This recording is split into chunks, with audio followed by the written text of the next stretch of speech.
Escuelas en Estados Unidos fomentan el travestismo en niños y les imparten clases para enseñarles a maquillarse como drag queens. Videojuegos progres. Activision Blizzard lanza un medidor de diversidad para sus videojuegos. Johnny Depp destruyó el movimiento feminista Me Too, dejando una conmovedora carta. Todo esto y más en el programa de hoy. Quédate con nosotros.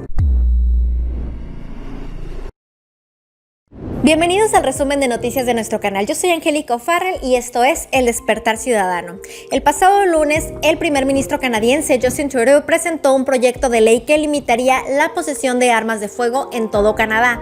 En conferencia de prensa, el primer ministro dijo lo siguiente: lo que esto significa es que ya no será posible comprar, vender, transferir o importar armas cortas en cualquier lugar de Canadá. En otras palabras, estamos limitando el mercado. En caso de ser aprobada esta nueva legislación antiarmas, se multará el tráfico y contrabando de armas, aumentando las sanciones penales máximas. Además, se proporcionarán más herramientas a las fuerzas del orden para investigar delitos relacionados con armas de fuego. What this means is that it will no longer be possible to buy, sell, transfer, or import handguns anywhere in Canada.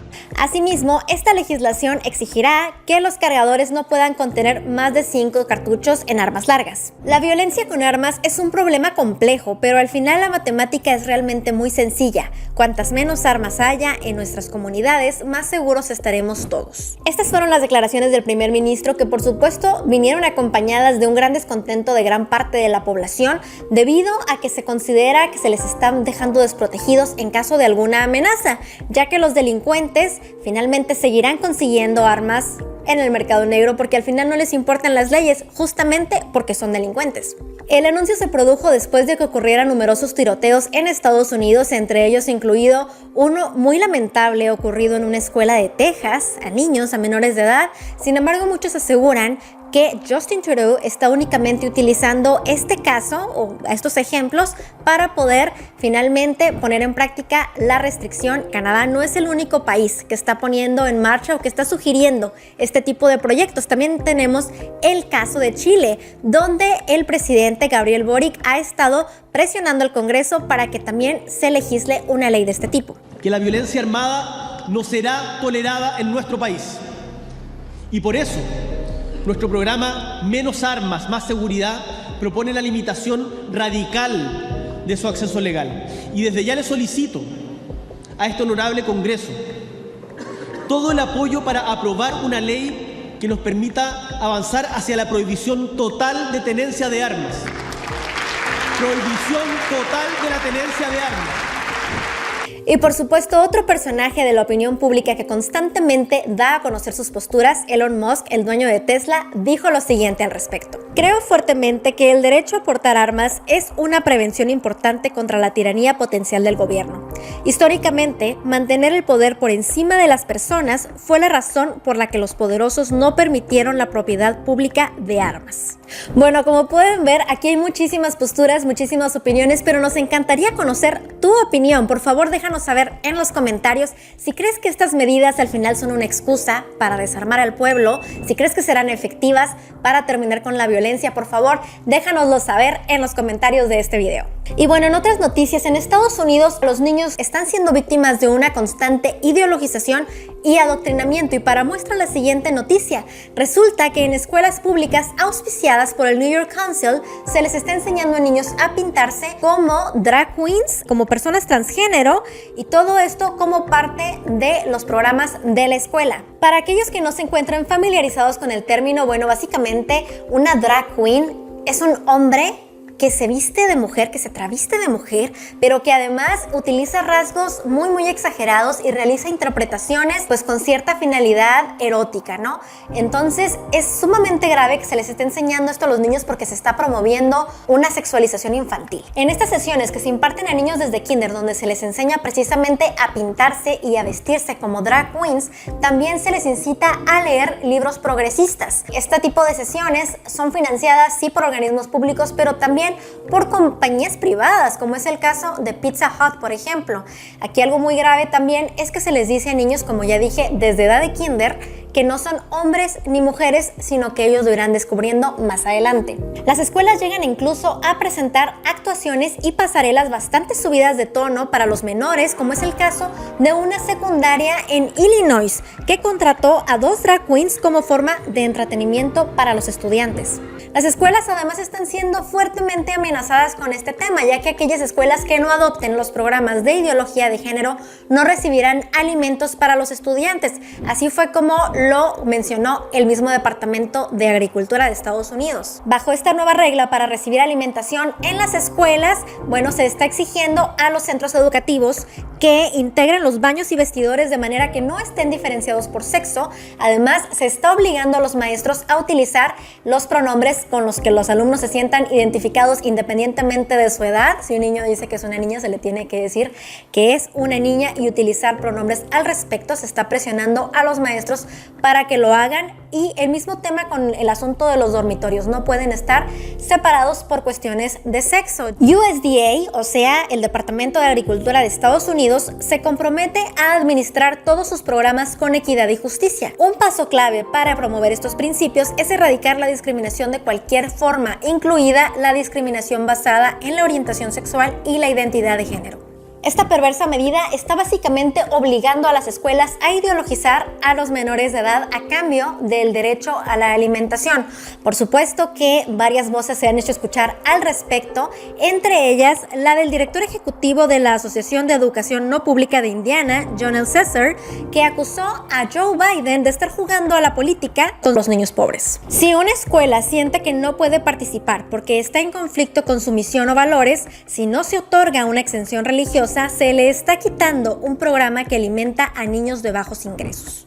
En otras noticias, una escuela en Chicago analiza la posibilidad de nivelar las calificaciones de sus alumnos, privilegiando a los alumnos de alguna minoría racial, de alguna minoría étnica, básicamente ignorando, en caso de que lleguen a portarse mal en la escuela, que falten a clases, que no entreguen tareas y que incluso si llegan a fallar algunas preguntas en los exámenes, bueno, quizá es porque la pregunta era muy difícil, así que quizá no deberían tomarla en cuenta. Todo esto en nombre de una supuesta lucha contra la desigualdad social y racial. Esta propuesta, bueno, está siendo promovida por una escuela preparatoria, como ya decía, en Chicago, en Illinois. El nombre de la preparatoria es Oak Park y River Forest y está pendiente de aprobación por la Junta Escolar para las próximas semanas. Sin embargo, fuentes cercanas a la Junta Escolar aseguran que estaba ya a punto de aprobarse en ese mismo momento esta propuesta. Sin embargo, la noticia se volvió pública y esto hizo que generara una gran controversia, por lo que han decidido posponer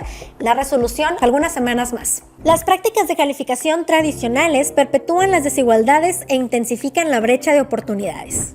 Este es el fundamento que están utilizando para justificar este plan que lleva por nombre Calificación y Desarrollo Profesional de Educación Transformadora. Bastante de lo que realmente hizo que se originara fue que después de la pandemia, en el año 2021, cuando venían de todo este tema del aprendizaje remoto, bueno, se aplicó una prueba, la prueba de aptitud académica, donde los resultados fueron bastante malos. El 38% de los estudiantes prácticamente reprobaron. Y bueno, en lugar de ponernos a analizar cómo podemos mejorar la calidad académica, hizo mucho más sentido para los administradores de la escuela, bueno, de alguna manera privilegiar a aquellos que tengan alguna minoría étnica. Algo muy interesante también es que podrían haber analizado las cifras, podrían haber analizado las estadísticas de los estudiantes que reprobaron este 38%. Quizá podrían haber analizado cuántos de ellos viven en situación de pobreza, que no tienen suficientes recursos para alimentarse bien, que quizás solamente tienen un padre en lugar de 2 en casa. Todo este tipo de factores que realmente podrían haber afectado el desempeño de los estudiantes. Sin embargo, la escuela consideró que era mucho más relevante el dato de a qué minoría étnica pertenecían, a qué raza. Y bueno, efectivamente encontraron lo siguiente: la tasa de reprobados fue del 77% para los estudiantes negros, del 49% para los hispanos, el 27% para los asiáticos y el 25% para los blancos. Ellos aseguran entonces que el resultado de la prueba tiene que ver con las grandes desigualdades sociales, que esto debe ser tomado en cuenta al momento de nivelar las calificaciones.